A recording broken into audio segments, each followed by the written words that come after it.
Hi students, ഇന്ന് നമ്മൾ കണ്ടിന്യൂഷനാണ് ഉള്ളത് നമ്മുടെ എന്താ പറയുക ഡിപ്പാർട്ട്മെൻറ്റേഷൻ്റെ മെത്തേഡ്സിൽ. അതിൽ നമ്മൾ രണ്ടെണ്ണം പറഞ്ഞു, ഫങ്ഷൻസും പ്രൊഡക്റ്റ് വേഴ്സസും പറഞ്ഞു, പ്രൊഡക്ട്സും സർവീസസ് പറഞ്ഞു. ഇന്ന് നമ്മൾ ഡിസ്കസ് ചെയ്യുന്നത് ജിയോഗ്രഫിക്കൽ ഡിപ്പാർട്ട്മെൻറ്റേഷനെ പറ്റിയിട്ടാണ്. ജിയോഗ്രഫിക്കൽ ഡിപ്പാർട്ട്മെൻറ്റേഷൻ എന്താണെന്നാണ്. അപ്പോൾ ജിയോഗ്രഫിക്കൽ ഡിപ്പാർട്ട്മെൻറ്റേഷൻ എന്ന് പറയുമ്പോൾ ഓരോ ജിയോഗ്രഫിക്കൽ ബേസിസിൽ, അതായത് ഒരു ലൊക്കേഷൻ ബേസിസിൽ എന്താ പറയുക, നമ്മൾ ബിസിനസ് കാര്യങ്ങൾ അതിങ്ങനെ ഓരോ ഡിപ്പാർട്ട്മെൻറ്റ് വൈസായിട്ട് തിരഞ്ഞെടുക്കുന്നതിനെ പറയുന്നതാണ് ടെറിറ്റോറിയൽ ജിയോഗ്രഫിക്കൽ ഡിപ്പാർട്ട്മെൻറ്റേഷൻ എന്ന് പറഞ്ഞത്. When several activities of enterprise are geographically dispersed of different locations. ഓരോ ബിസിനസ് ആക്ടിവിറ്റിയിൽ പല ആക്ടിവിറ്റീസ് അത് ഓരോ സോണായിട്ട്, ഇപ്പോൾ നമ്മൾ അതിനൊരു എക്സാമ്പിൾ പറയുകയാണെങ്കിൽ ഇന്ത്യൻ റെയിൽവേ, അത് ഓരോ സെക്ഷനും ഓരോ സ്ഥലത്തേക്ക് ഓരോ സെക്ഷനിലല്ലേ നോക്കണത്. ഓരോ ജിയോഗ്രഫിക്കൽ ഏരിയ, ഇപ്പോൾ സൗത്ത് സോണിൽ വേറെ വ്യക്തികളാവും നോക്കുന്നവർ. എല്ലാവരും ഒരേ പ്രോസസ്സ് തന്നെയാണ് ചെയ്യുന്നത്. റെയിൽവേയുടെ കാര്യം മാത്രം തന്നെ നോക്കുന്നത്, പക്ഷേ ഓരോ സോണിലത്തെ കാര്യങ്ങളും ഓരോ വ്യക്തികളും നോക്കുകയാണ്.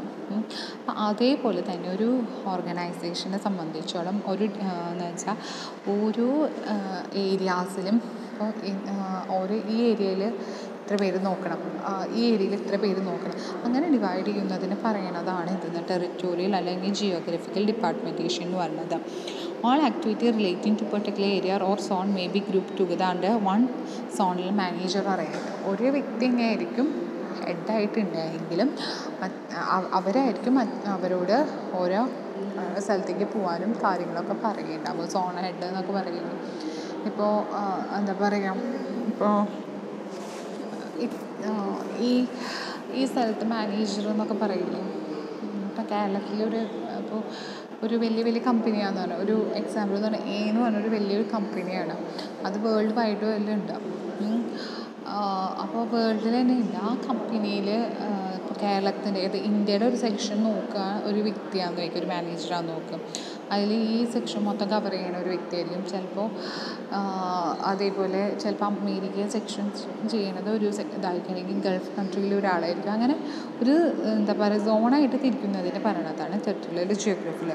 ഇതിന് മറിച്ചെന്ന് പറഞ്ഞത് നമുക്ക് എല്ലാവർക്കും ഡിഫറെൻറ്റ് നീഡ്സ് ആയിരിക്കും. ഓരോ റീജിയണിനും ആ നീഡ്സ് നമുക്ക് സാറ്റിസ്ഫൈ ചെയ്യാൻ പറ്റും. ഡീസെൻട്രലൈസേഷൻ ഓഫ് അതോറിറ്റീസ് പോസിബിളാണ്. കോസ്റ്റ് കാര്യങ്ങൾ കുറയാൻ ചാൻസ് ഉണ്ട്. അതേപോലെ നമുക്ക് പ്രോഫിറ്റുള്ള ഏരിയ എവിടെയാണ് പ്രോഫിറ്റ്, കേരളത്തിലാണ് പ്രോഫിറ്റ് കൂടുതലെങ്കിൽ അവിടേക്ക് കുറച്ചും കൂടി ശ്രദ്ധ കേന്ദ്രീകരിക്കാം. The performance each unit have been measured. ഇനി അതിൻ്റെ ലിമിറ്റേഷൻ എന്ന് പറഞ്ഞാൽ മോർ പേഴ്സണൽ ആർ റിക്വയർഡ്. കുറേ വ്യക്തികളെ ഓരോ സ്ഥലത്തേക്ക് അയക്കുമ്പോൾ കുറേ ആൾക്കാരെ വേണ്ടിവരും. ഡ്യൂപ്ലിക്കേഷൻ ഓഫ് സെയിം ഫങ്ഷൻസ്, അതായത് ഇറേഴ്സ് വരാൻ ചാൻസ് ഉണ്ട്, അല്ലെങ്കിൽ റിപ്പീറ്റഡ് ആയിട്ടുള്ള മിസ്റ്റേക്ക് വരാൻ ചാൻസ് ഉണ്ട്. അവർ മെയിൻറ്റെയിൻ ചെയ്യുന്ന കോസ്റ്റ് ഉണ്ടെങ്കിൽ ലേബർ ആവാം, അല്ലെങ്കിൽ മെറ്റീരിയൽ ഒക്കെ അതൊക്കെ കൂടാൻ ചാൻസ് ഉണ്ട്. പിന്നെ there is difficulty in coordination possible അല്ല. യൂണിറ്റ്സ് ലൊക്കേറ്റ് ഡിഫറെൻറ്റ് കുറേ ഏരിയാസ് ഉള്ളതുകൊണ്ട് എന്താ ഉണ്ടാവുന്നത്, കോർഡിനേഷൻ കാര്യങ്ങൾ കൂട്ടി യോജിപ്പിക്കാൻ, അവരുടെ കാര്യങ്ങൾ കൂട്ടി യോജിപ്പിക്കാൻ വളരെ ബുദ്ധിമുട്ടുള്ളതാണ് ഇത് territorial geographical. Customer wise departmentation next ആണ്. കസ്റ്റമർ വൈസ് ഡിപ്പാർട്ട്മെൻറ്റേഷൻ എന്ന് പറയുന്നത്, അതായത് ഇതും on the basis of customer wise എന്ന് പറയുമ്പോൾ ഓരോ വ്യക്തികളനുസരിച്ച്, ഇപ്പോൾ ഒരു ഓർഗനൈസേഷനെ സംബന്ധിച്ച് ചിലപ്പോൾ ഫോറിനേഴ്സ് ഉണ്ടാവും, ഫോറിൻ എക്സ്പോർട്ട് ഇമ്പോർട്ട് കാര്യങ്ങളുണ്ടാവും. ചിലപ്പോൾ ഡൊമസ്റ്റിക് ഉണ്ടാവും, ചിലപ്പോൾ നമ്മുടെ ഹോൾസെയിലേഴ്സ് അല്ലെങ്കിൽ റീറ്റെയിലേഴ്സ്, അങ്ങനെ പല കാറ്റഗറി ആയിട്ടുണ്ടാവും.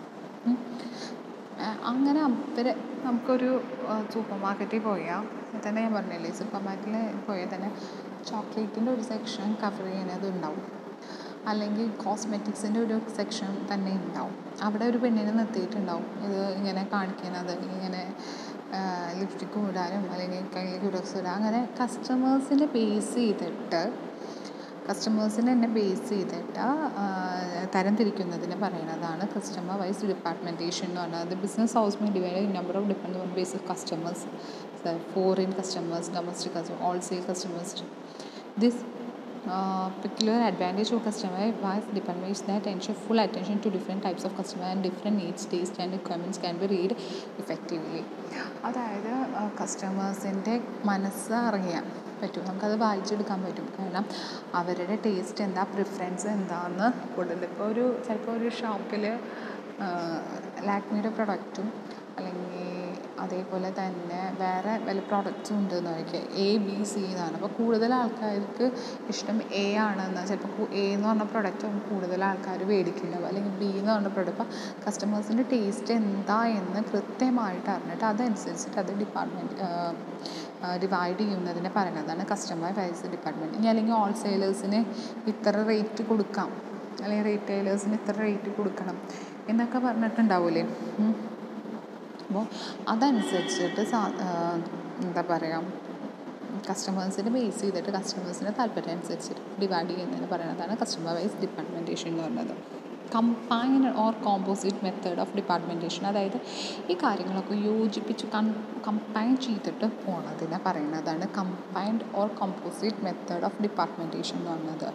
ഓരോ മെത്തേഡുകളെയും കമ്പൈൻ ചെയ്തിട്ട്. In practice, it is not advised to create department on basis of any of the above mentioned method.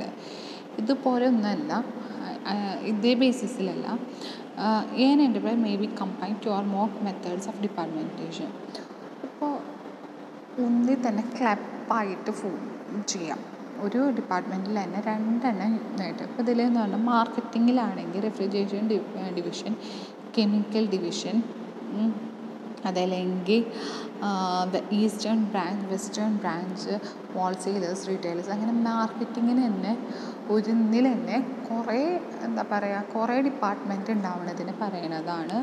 ഇന്നിപ്പോൾ ഒരു BCom സെക്ഷനിൽ ചിലപ്പോൾ BBA ഉണ്ടാവും, MCom ഉണ്ടാവും, MBA ഉണ്ടാവും. അങ്ങനെ ഒന്നിലെ കീഴിൽ കുറേ പ്രോഗ്രാംസ് വരുന്നതിനെ പറയണതാണ് എന്തെന്നാണത് combined or composite method of departmentation എന്ന് പറയുന്നത്. This an enterprise have combined two or more of method of department, make best use of all of them. Same objective തന്നെ, എല്ലാവരും സെയിം കാര്യങ്ങൾ തന്നെയാണ് ചെയ്യണം, പക്ഷേ അതെല്ലാം കൂടി ഒരുമിച്ച് കൊണ്ടുപോയി നടക്കുന്നതിനെ പറയുന്നതാണ് കോമ്പോസിറ്റ് ഓർ കമ്പൈൻഡ് ഡിപ്പാർട്ട്മെൻറ്റേഷൻ എന്ന് പറയുന്നത്. ഇതൊക്കെയായിരുന്നു എന്താണ് മെത്തേഡ്സ് ഓഫ് ഡിപ്പാർട്ട്മെൻറ്റേഷൻ എന്ന് പറയുന്നത്. അതിലൊരു ടോപ്പിക്കും കൂടിയുണ്ട്, സെൻട്രലൈസേഷൻ ആൻഡ് ഡീസെൻട്രലൈസേഷൻ. സെൻട്രലൈസേഷൻ എന്ന് പറഞ്ഞാൽ എല്ലാവർക്കും അറിയുന്ന കാര്യമാണ്. എന്താണ് സെൻട്രലി, അതായത് ആ വ്യക്തിയായിരിക്കും എന്താണ് അതോറിറ്റിയും റെസ്പോൺസിബിലിറ്റിയും കാര്യങ്ങൾ കൊടുക്കുന്നത് സെൻട്രലിയാണ്. എന്താ പറയുക, ഒരു നടുക്കത്തെ ആളെന്നൊക്കെ പറയില്ലേ. സെൻട്രലൈസേഷൻ എന്ന് പറഞ്ഞത് refers determination and concentration of authority of decision make at a higher or top level. ഇവിടെ ഡിസിഷൻസും അതേപോലെ മെയിൻലി കോൺസെൻട്രേറ്റ് ചെയ്യുന്ന അവിടുത്തെ വ്യക്തികൾ മെയിൻലി കോൺസെൻട്രേറ്റ് ചെയ്യുന്നത് ആരെയായിരിക്കും, നമ്മുടെ ടോപ്പ് ലെവൽ മാനേജ്മെൻറ്റിനെ ആയിരിക്കും. It means that majority of decisions are taken by top level. Majority 63% ഡിസിഷൻസും കാര്യം ആരെ എടുക്കുന്നത് ടോപ്പ് ലെവൽ മാനേജ്മെൻറ്റ് തന്നെയായിരിക്കും. Not work place work.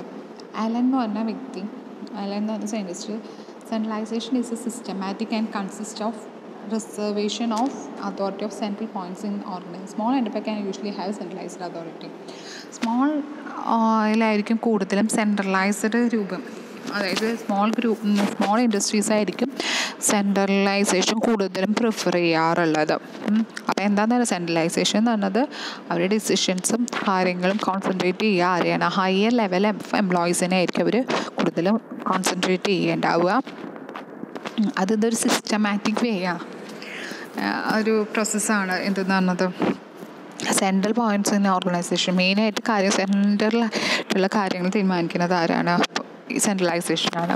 അടുത്ത ഡീസെൻട്രലൈസേഷൻ എന്ന് പറയുമ്പോൾ എന്ത്, ജസ്റ്റ് ഓപ്പോസിറ്റും.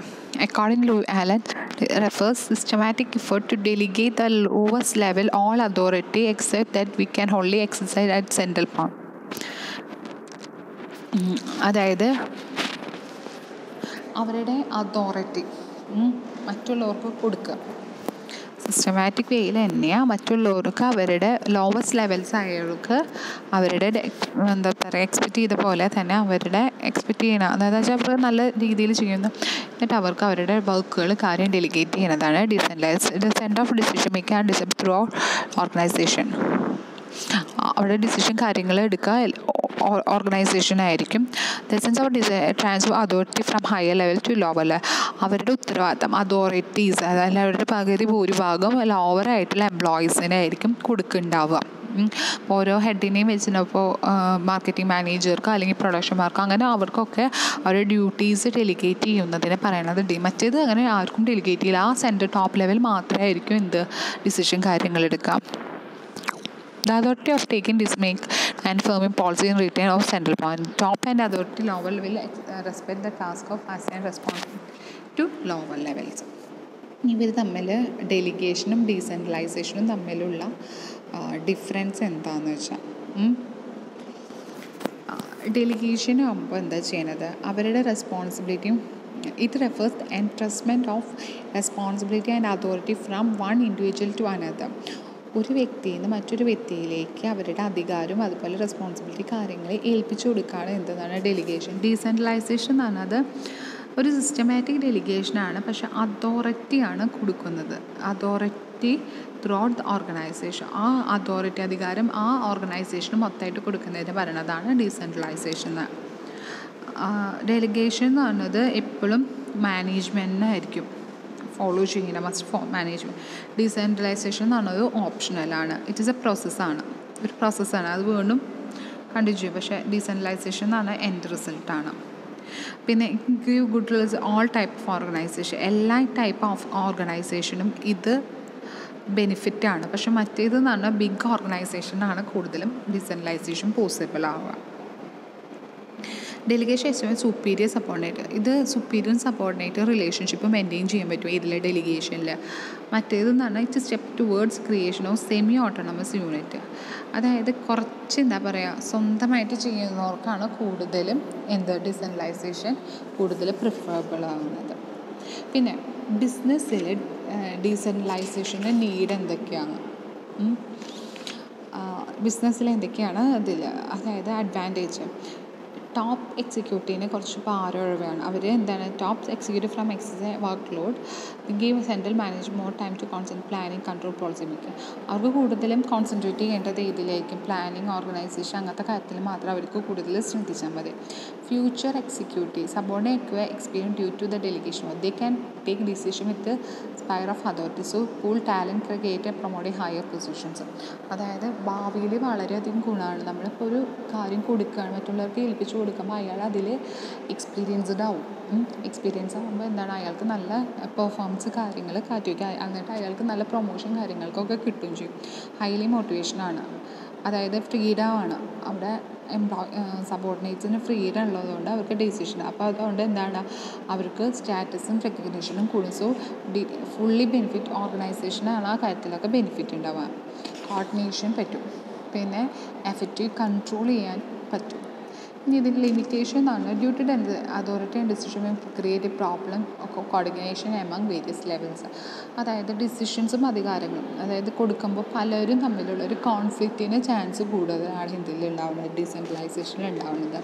പിന്നെ qualified and train person are required to accept authority. Small business concern are not able to afford financial burdens. അതായത് ഇപ്പം ഏൽപ്പിക്കുക എന്ന് പറഞ്ഞു നമ്മുടെ വ്യക്തികളെ, ആ ഏൽപ്പിക്കുന്ന ആൾക്ക് ഒന്നെങ്കിൽ നല്ല അത്യാവശ്യം നോളേജും ഉണ്ടാവും, അല്ലെങ്കിൽ അത്യാവശ്യം എക്സ്പീരിയൻസ് ഉണ്ടാവും, അല്ലെങ്കിൽ അത്യാവശ്യം ക്വാളിഫിക്കേഷനും ഉണ്ടാവും. അപ്പോൾ അവരൊക്കെ അവർക്കൊക്കെ നല്ല ശമ്പളം ഉണ്ടെങ്കിലല്ലേ അവർ നിൽക്കുള്ളൂ.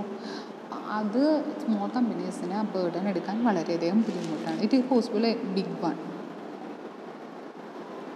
Autonomous can be created only big concerns. അതായത് ബിഗ് എൻ്റർപ്രൈസസിനാണ് ഇത് കൂടുതലും സ്യൂട്ട്, സ്മോൾ ബിസിനസ് എൻ്റർപ്രൈസിന് ഇത് സ്യൂട്ട് ആവാൻ ചാൻസ് ഇല്ല. അപ്പോൾ ഇതൊക്കെയാണ് ഇതിൻ്റെ ലിമിറ്റേഷൻസ് പറഞ്ഞത്. അപ്പോൾ ഈ ചാപ്റ്റർ ഓർഗനൈസിംഗ് എന്നാണ് ചാപ്റ്റർ കഴിഞ്ഞു. അപ്പോൾ താങ്ക് യു.